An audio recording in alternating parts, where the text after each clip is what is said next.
Y bien amigos, en esta semana 6 estamos comenzando con la experiencia de la doble rendija de Young. Y la hemos hecho la introducción con una música de Rocky Balboa porque tiene que ver con, en realidad, la contraposición de dos modelos muy importantes con cuya experiencia que estábamos mencionando se resuelve esa discusión, al menos por cierto periodo de la historia.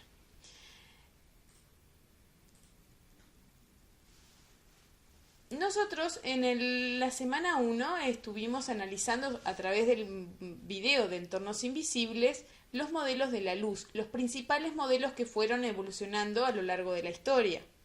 En realidad esa evolución ha tenido sus retrocesos y sus avances, no ha sido una evolución lineal, pero de todas maneras hemos visto los principales representantes, que no son los únicos, es un proceso bastante más complejo de lo que yo represento aquí, pero en definitiva estamos haciendo una síntesis de esa evolución del modelo. Estuvimos viendo a Euclides como representante de la óptica geométrica, modelo que considera la propagación rectilínea de la luz, y allí hay muchos fenómenos que se predicen utilizando la geometría euclidiana. Luego, Newton como principal impulsor y defensor del modelo corpuscular, donde planteaba que la luz son partículas donde los colores están dados por los tamaños de dichas partículas. Esas partículas, llamadas corpúsculos, cumplen las leyes de la dinámica y por lo tanto a partir de ahí se pueden predecir algunos fenómenos, algunos con éxito y otros no tanto. Sucede que Newton en su momento, alrededor del 1700, fue la época de auge máximo de Newton, presenta la dinámica newtoniana, justamente, que lleva su nombre, a través de sus 3 libros Principia Mathematica. Allí él pudo explicar fenómenos tan importantes y que fueron un enigma a través de la historia de la ciencia, como fue, por ejemplo, el movimiento planetario o la ley de caída de los cuerpos de Galileo. Newton, a través de la ley de gravitación universal, logra explicar en una sola ecuación justamente estos dos grandes movimientos, tanto en la Tierra como en el cielo. Por lo tanto, tomó un prestigio mundialmente muy importante. En este contexto, en la Inglaterra de 1700, Newton propone un nuevo modelo que explicaría la naturaleza de la luz, donde luego Huygens, de la mano de Young, proponen también, a contraposición del modelo corpuscular, el modelo ondulatorio. Y de eso se va a tratar justamente esta semana, esa contraposición de cómo se fue dando. Hay una experiencia que justamente es la de la doble rendija, que vista o analizada desde el modelo corpuscular puede predecirse de la siguiente manera, o sería lógico predecirla de la siguiente manera. Si yo tengo una linterna, tengo una placa con 2 agujeros, ¿qué voy a observar proyectado en la pared? Naturalmente se pensaría que voy a observar 2 puntos de luz. Eso es lo que predice el modelo corpuscular, que se observarán 2 puntos.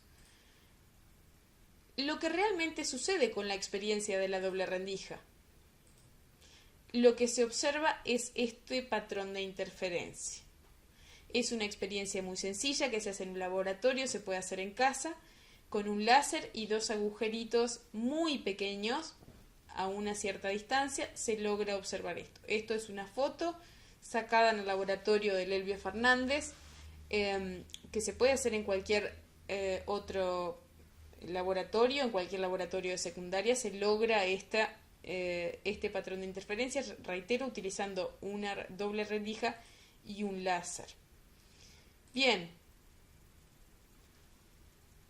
como les decía, ¿cómo se realiza esto? Bueno, se utiliza un láser, en este caso es una lámpara, una doble ranura y se observa el patrón de interferencia. ¿sí? Acá observamos una animación, visto de otro modo. Acá, dado que el foco es un foco divergente, para generar un rayo de luz, lo que se hace justamente es colocar una primera ranura, ¿sí? Imagínense que en la época de Newton el láser aún no existía, entonces para generar un rayo de luz se coloca una ranura, ¿sí? Donde incide sobre estas otras dos ranuras y luego se produce el fenómeno que vamos a pasar a detallar. Es decir, acá tenemos un foco de luz cualquiera, para nosotros puede ser una linterna. Si consideramos la propagación de la luz como una onda, emitirá crestas y valles y crestas, y luego también emitirá una luz en forma de ondas. ¿Qué sucederá cuando llegue a la doble rendija? Esto que sucedió en el primer orificio se enmarca en el fenómeno que ya analizamos en la semana anterior de difracción, es decir, una onda encuentra dos obstáculos y los rodea para ambos lados. Lo mismo va a suceder aquí. En ambos orificios tenemos esta doble rendija donde hay obstáculos a esta onda y entonces se producen dos fenómenos de difracción. Es lo que tiene de particular que hasta el momento no se podía comprobar la interferencia de la luz, ¿sí? Dado que lo que fue justamente una genialidad en la experiencia de la doble rendija de Young fue que para que se produzca una interferencia, lo vimos la semana anterior también, ambos focos deben ser coherentes, es decir, estar en fase. Eso sí es fácil de lograr en una cubeta de ondas con dos bolitas que estén amarradas a un motor que oscile. Obviamente ambas bolitas amarradas a ese motor que tiene la misma frecuencia va a generar dos focos de onda coherentes, es decir, que están en fase. No es fácil de lograr eso con la luz, ya que la longitud de onda de la luz es muy pequeña. Entonces, si yo pongo dos linternas o dos fuentes de luz, es prácticamente imposible que ambas sean coherentes, es decir, que estén en fase. Por eso, y reitero, la genialidad de Thomas Young, radicó en generar a través de la difracción dos focos que estén en fase, ya que son producto de la difracción de uno solo que emite ondas, ¿sí? Entonces, acá por difracción se generan ondas, dos focos de ondas coherentes. Por lo tanto, cuando lo voy a representar las crestas, los valles, crestas, valles, y así sucesivamente.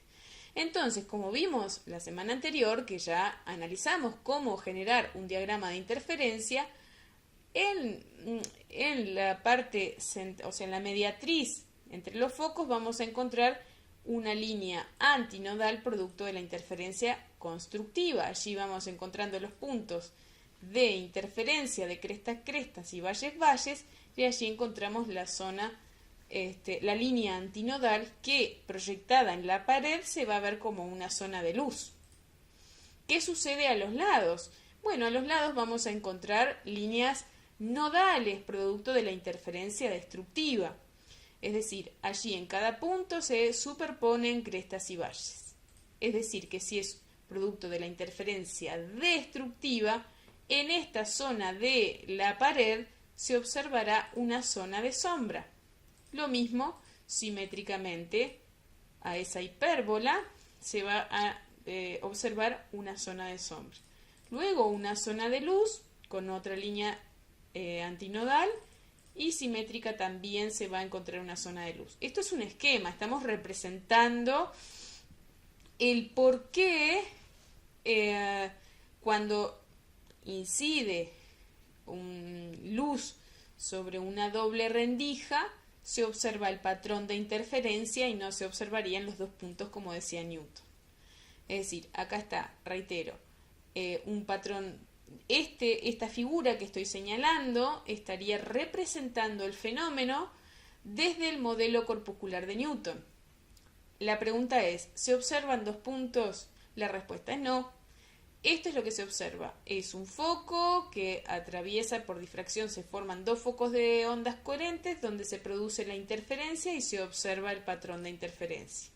Es decir, que esta predicción no es correcta. Eso es lo que se observa. La conclusión de la experiencia de la doble rendija de Young es que justamente un fenómeno luminoso o la luz produce refracción, ¿sí? Lo analizamos en las primeras semanas. También produce reflexión, produce difracción y acabamos de comprobar con la experiencia de la doble rendija de Young que produce interferencia. Por lo tanto, si produce esos cuatro fenómenos, se puede afirmar que la luz es una onda. ¿Qué pasaba con el modelo corpuscular? De esos cuatro fenómenos que la luz produce, la reflexión el modelo corpuscular sí lo podía explicar. ¿Sí? La reflexión se explicaba con leyes de la mecánica. Si hay algo que choca contra una pared, el ángulo de incidencia va a ser igual al ángulo de reflexión. No así la refracción, no pudo ser explicada correctamente por el modelo de Newton. Cuando, por ejemplo, un rayo de luz pasa de un medio a otro que tiene mayor índice de refracción absoluto, Newton predecía que se alejaba de la normal y en realidad se acerca, cuestión que el modelo ondulatorio lo predice correctamente. Obviamente que ni la difracción ni la interferencia son explicados por el modelo corpuscular. Por lo tanto, podemos afirmar a partir de esta experiencia que la luz es una onda. Y esto es justamente una de las principales conclusiones que cambia el rumbo de la historia de los modelos de la luz. Thomas Young, entonces, en 1801, continúa un proceso que venía siendo defendido por Huygens, ¿sí? Luego fue también reafirmado por Hertz, que hizo muchas experiencias con las ondas, pero Young fue el que confirma el modelo ondulatorio de la luz. Y así terminamos entonces este proceso, esta discusión que comenzamos desde el día que empezamos a definir una onda. El objetivo fue conocer los conceptos que tienen que ver con las ondas, qué son los fenómenos ondulatorios, para luego analizar justamente la luz como un fenómeno ondulatorio y qué tiene que cumplir cualquier fenómeno para que sea ondulatorio. Bueno, muy bien, espero que se haya entendido. Pueden apoyar con la lectura del libro, videos de YouTube, hay mucho más información en diferentes medios. Muchas gracias.